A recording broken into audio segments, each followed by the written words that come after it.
السلام علیکم میرے پیارے ویورز، امید کرتا ہوں کہ آپ سب ٹھیک ہوں گے۔ اور آج کی میری سٹوری ہے عشق ممنوع۔ یہ سٹوری بہت ہی زبردست ہونے والی ہے۔ اگر آپ میری ویڈیو دیکھ رہے ہیں تو آپ کی محبت کا شکریہ۔ پلیز میری ویڈیو کو لائک اور میرے چینل کو سبسکرائب کر دیجئے گا۔ آئیے چلتے ہیں سٹوری کی طرف۔ جب صبح ہوئی تو رانا کے گھر والوں کو پریشانی ہوئی کہ وہ ابھی تک گھر نہیں آیا۔ ان کو علم تھا کہ ساتھ والے گاؤں سے ایک لڑکا کبھی کبھی اس کو بلانے آتا تھا۔ وہ فوراً ساتھ والے گاؤں گئے اور ڈھونڈتے ڈھونڈتے نیاز کے گھر کے پاس پہنچ گئے۔ ان کو وہاں خون کے قطرے نظر آئے۔ وہ ان قطروں کا پیچھا کرتے ہوئے کنویں کے پاس پہنچ گئے۔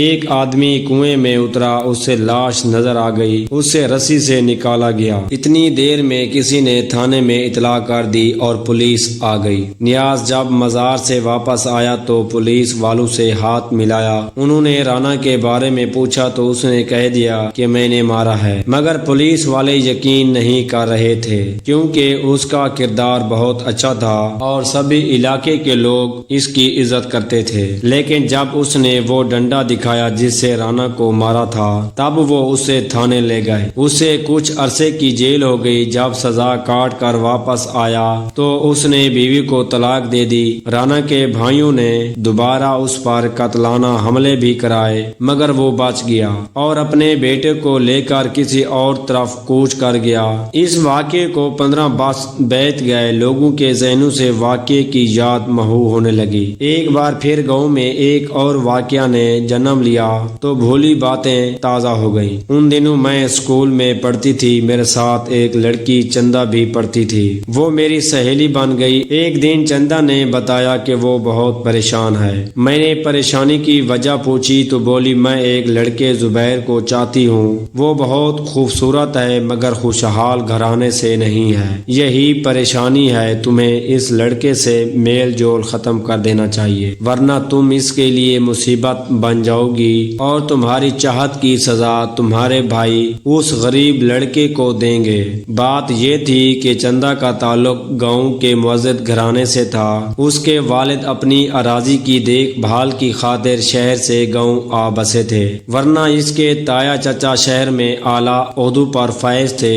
اس کے برعکس زبیر کا کوئی نہیں تھا، وہ یہاں کسی رشتہ دار کے توسط سے آیا تھا اور چندہ کے والد نے اس کو اپنا گھریلو ملازم رکھ لیا تھا۔ وہ بلا شبہ ایک غریب لڑکا تھا، ماں باپ مر چکے تھے، میٹرک پاس اور خوبصورت نوجوان تھا۔ میں اکثر چندہ کو سمجھاتی تھی کہ وہ اس کے خیال سے باز آ جائے کیونکہ یہ موت کا کھیل ہے، لیکن وہ زبیر کو کسی قیمت پر کھونا نہیں چاہتی تھی۔ آخر اس کی بات کی بھنک اس کے گھر والوں کو ہو گئی کہ ان کی لڑکی گھر کے ملازم کے ساتھ پیار کی پینگیں بڑھا رہی ہے۔ تبھی اس کے بھائیوں نے اس کی نگرانی شروع کر دی اور یہ بھی معلوم کرنے کی کوشش کی کہ زبیر کون ہے، اس کے والدین کہاں ہیں۔ جب چندہ کے والد کو پتہ چلا کہ یہ مشہور پہلوان نیاز کا بیٹا ہے تو وہ سوچ میں پڑ گئے۔ بزرگوں نے ان کو بتایا کہ جب اس کے باپ نے گاؤں چھوڑا تب یہ چھوٹا سا تھا۔ انہی بزرگوں نے زبیر کو بلا کر سمجھایا کہ بیٹا تم ان لوگوں کی نوکری چھوڑ دو اور گاؤں سے چلے جاؤ، ایسا نہ ہو کہ تمہارے باپ کے دشمن تمہاری جان لے لیں۔ چندہ یہ نہیں جانتی تھی کہ زبیر کے والد نے جس رانا کو قتل کیا تھا وہ اس کے والد کا قریبی رشتہ دار تھا۔ گویا وہ اپنے خاندان کے دشمن کے لڑکے سے محبت میں مبتلا تھی۔ یہ اور زیادہ خطرے والی بات تھی کیونکہ قتل کا زخم مدمل ہو تو ہو مگر اندر سے ہرا ہی رہتا ہے۔ جب بزرگوں کی زبانی زبیر نے اپنے باپ سے متعلق قتل کی واردات کا قصہ سنا تو اس معاملے کی نزاکت کا احساس ہوا۔ اس سے پہلے وہ اس سے ناواقف تھا۔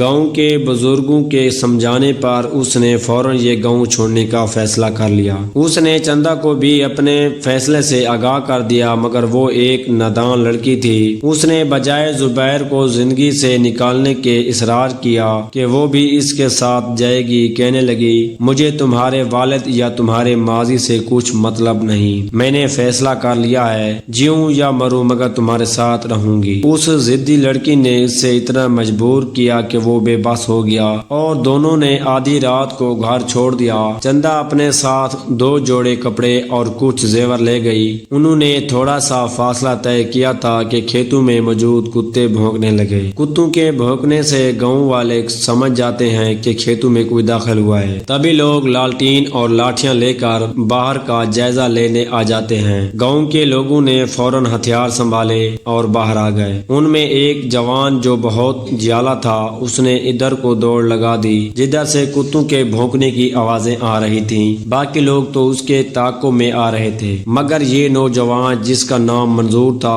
اس طرف اس کا باڑا بھی تھا۔ نوجوان نے زور سے للکارا، کون ہو، رک جاؤ۔ وہ سمجھ رہا تھا کہ کوئی چور گائے بھینس کھولنے نکلا ہے۔ اس نے ٹارچ کی روشنی گھمائی، وہاں کوئی چور تو نہ تھا، مگر ایک لڑکا اور لڑکی بھاگے جا رہے تھے۔ وہ بھی پیچھے بھاگا اور انہیں جا لیا۔ ٹارچ کی روشنی ان کے چہروں پر ڈالی تو دیکھا کہ یہ زبیر تھا، جو ملکوں کی لڑکی کو بھگائے لیے جا رہا تھا۔ اس کو چندہ پر ترس آ گیا۔ اس نے کہا، چندہ بی بی، تم اپنے عزت دار باپ بھائیوں کے چہروں پر کالک نہ ملو، جو بھی تم لوگ پکڑے جاؤ گے۔ گاؤں کے لوگ تمہارے تعاقب میں آ رہے ہیں، میرے باڑے میں جا کر چھپ جاؤ، وہاں میرے جانور بندے ہیں۔ چندہ دوڑتی ہوئی گئی اور باڑے میں جا کر چھپ گئی، لیکن زبیر کو اس نے دھر لیا۔ اتنے میں گاؤں والے آ پہنچے۔ انہوں نے دیکھا کہ منظور زبیر کو پکڑے کھڑا تھا۔ اس نے لوگوں سے کہا، یہ میری گائے کھول رہا تھا، اسے چوری کی سزا ہوگی۔ زبیر خاموش رہا۔ تبھی منظور نے تعاقب میں آئے لوگوں سے کہا، اس کا دھیان رکھنا، یہ بھاگنے نہ پائے، یہ میرا چور ہے، اس کو سزا بھی میں دوں گا، تم میں سے کوئی اس کو کچھ نہ کہے گا۔ میری گائے کھلی ہوئی ہے، میں اسے کھوٹنے سے باندھ کر ابھی آیا۔ یہ کہہ کر وہ دوڑتا ہوا باڑے میں گیا اور چندہ سے کہا، یہ لو لاٹھی، اور ابھی کے ابھی باڑے کے پچھلے دروازے سے نکل کر فوراً اپنے گھر چلی جاؤ، ابھی سب سو رہے ہیں، زیادہ وقت نہیں گزرا ہے۔ بدنامی سے بچنے اور اپنی جان بچانے کا بس یہی طریقہ ہے۔ وہ لڑکا گاؤں والوں کے ہاتھوں میں ہے، مجھے فوراً جا کر اس کی بھی جان بچانی ہے۔ چندہ اس کی بات سمجھ گئی۔ منظور باڑے سے نکل کر دوڑتا ہوا ہجوم کے پاس لوٹ آیا اور چندہ دوسری جانب سے اپنے گھر کی طرف دوڑ پڑی۔ وہ ہمتی کمتی 10 منٹ سے بھی پہلے گھر پہنچ گئی اور جاتے ہی اپنی چارپائی پر ڈھہ گئی۔ گھر والے بے خبر سو رہے تھے۔ اس کے دہلیز پار کرنے اور پھر واپس آنے کی ان کو خبر نہ ہوئی۔ ماں البتہ جاگ رہی تھی، اس نے جا کر دروازے کی کنڈی لگا دی۔ اگر یہ سٹوری آپ کو اچھی لگی ہو تو میرے چینل کو سبسکرائب اور میری ویڈیو کو لائک کر دیجیے گا۔ شکریہ۔